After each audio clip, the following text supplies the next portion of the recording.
Hello and welcome to grammar class. Today's topic is lexical and delexical verbs. The word lexical comes from lexicon, which means dictionary.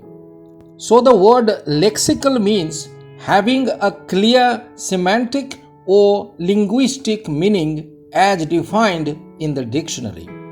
So as the name suggests, a lexical verb is one that conveys a clear linguistic meaning. In other words, all principal or main verbs, excluding all auxiliary verbs that carry a clear meaning rather than perform a grammatical function, are called lexical verbs. So now two things are quite clear. First, all principal or main verbs are lexical verbs because they carry a clear meaning of their own in a sentence. Second, auxiliary or helping verbs are not lexical verbs because they do not convey a clear or well-defined lexical meaning and instead perform a grammatical function in a sentence. So we understand that lexical verbs are principal or main verbs that convey a clear meaning and denote an action or a state of being. However, auxiliary verbs are known to help the main verb in a sentence. They perform a grammatical function and so they are not lexical verbs. Now see some examples of lexical verbs on your screen. In the sentence, the sky became dark, became is the main verb with a clear meaning of its own. Hence, it's a lexical verb. In the second sentence, he was very upset. Verb be in the past tense, was is the main verb. It denotes the state of being of the subject he. It has a clear meaning, so it's a lexical verb. In the sentence, the horse ran fast. Ran is the main verb with a clear meaning of its own, so it's a lexical verb. John saved her life. In this sentence too, the verb saved is the main verb with a clear meaning of its own, so it's a lexical verb. However, in the last sentence, we were playing cricket. The verb phrase were playing has two components. The main verb playing denotes an action and has a clear meaning of its own, so it's a lexical verb. But the auxiliary verb were does not express a clear meaning. It helps the main verb playing to assume the past continuous tense. So the auxiliary were is not a lexical verb. So from all these examples, it's clear that all linking verbs, transitive verbs and intransitive verbs are lexical verbs because they express a clear meaning and function as the main verb in a sentence. Lexical verbs have tense, voice and mood in English grammar.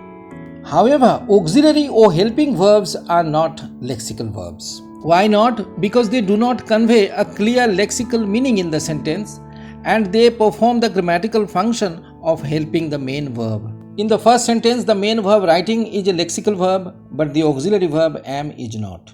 In the second sentence, the main verb solve is a lexical verb, but the modal verb can is not. In the third sentence, the auxiliary verb have is used for the present perfect tense, so it's not a lexical verb, but the main verb bought is a lexical verb. In the last sentence, the main verb rain has a clear meaning. It denotes an action, so it's a lexical verb, but the modal verb may is not. Up next is delexical or light verbs. The term delexical means without lexical or semantic or linguistic meaning.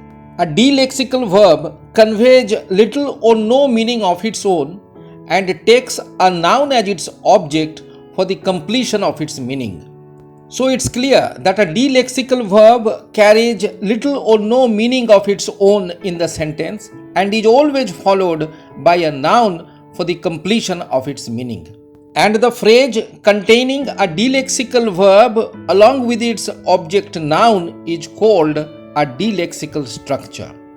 We should exercise daily. In this sentence, the modal verb should is an auxiliary verb, so it's not a lexical verb.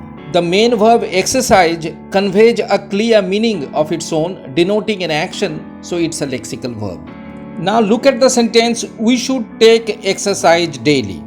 Here the main verb take does not carry much meaning. In fact, it's not used in its normal sense. The meaning of the main verb take is completed by the following noun exercise.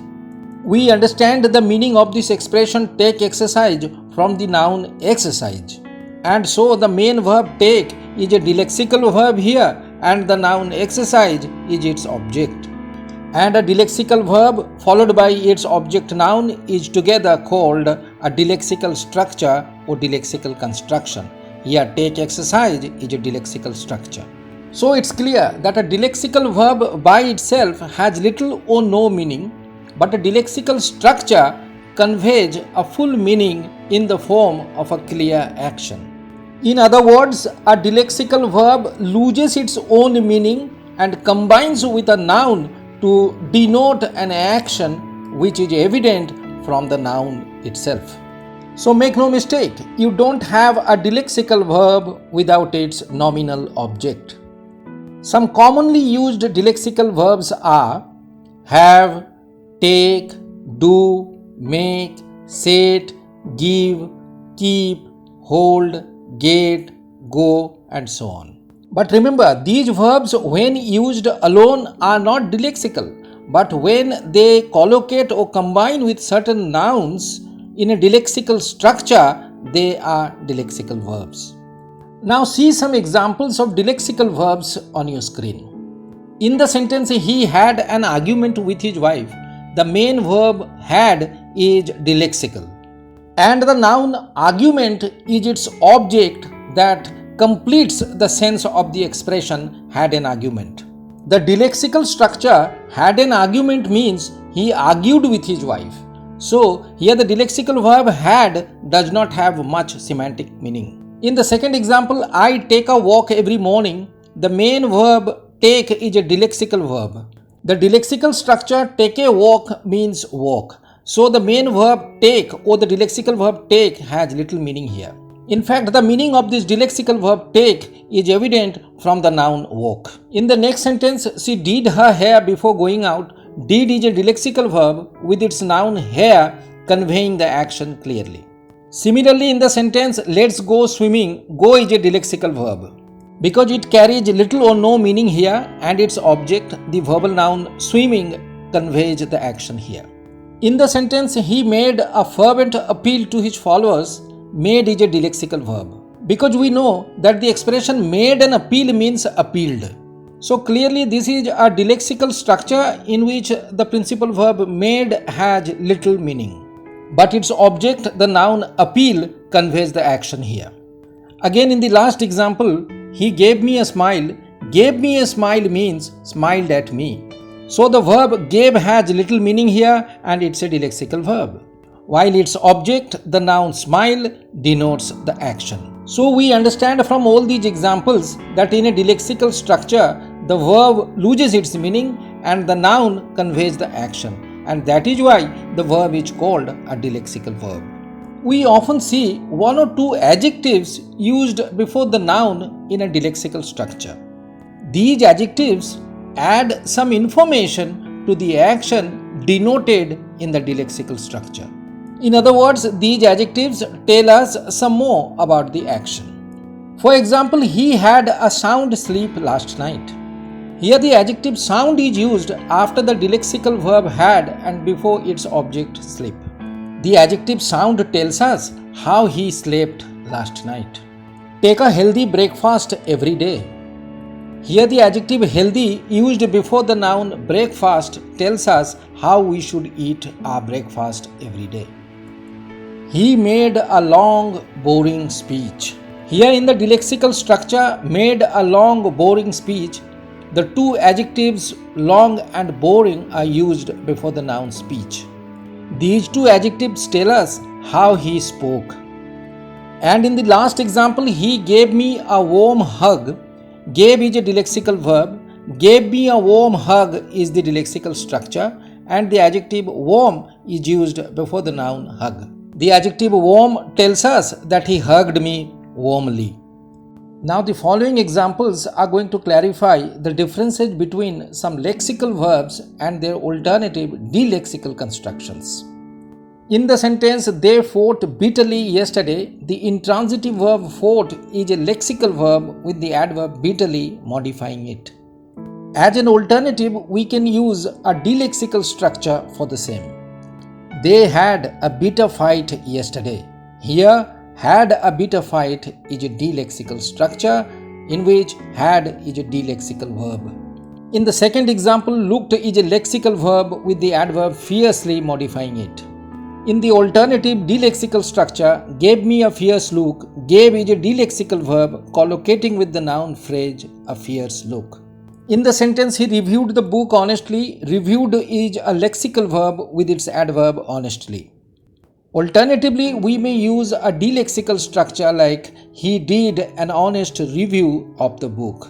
Here, did is a delexical verb and its object is the noun review with the adjective honest going before it. Now see how some common delexical verbs collocate or commonly combine with certain nouns. Noticeably, the delexical verb go takes a gerund as its object. So it may collocate with fishing, swimming, walking, jogging, shopping, etc. The delexical verb do also collocates with a gerund preceded by the definite article the. For example, do the painting, do the shopping, do the cleaning, etc. That's the end of today's class. Hopefully you liked the video. Please be sure to like, comment, share and subscribe to my channel for more grammar videos. And please do not forget to click the notification bell so that you do not miss any of my new videos. Thank you for watching the video until the end.